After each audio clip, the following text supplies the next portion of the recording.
You ask Tiger to calculate. This deals with linear inequalities with one unknown. The final result is w equal or smaller than -9.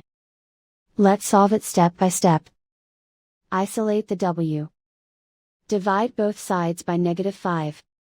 Whenever you multiply or divide by a negative, reverse the inequality sign.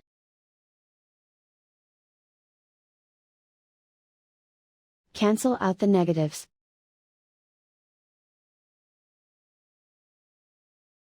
Simplify the fraction.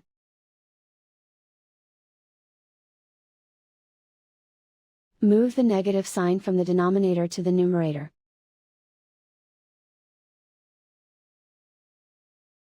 Find the greatest common factor of the numerator and denominator.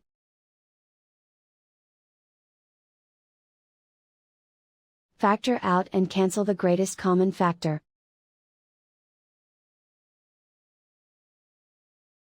Plot the solution on a coordinate grid. And so the final result is w equal or smaller than -9.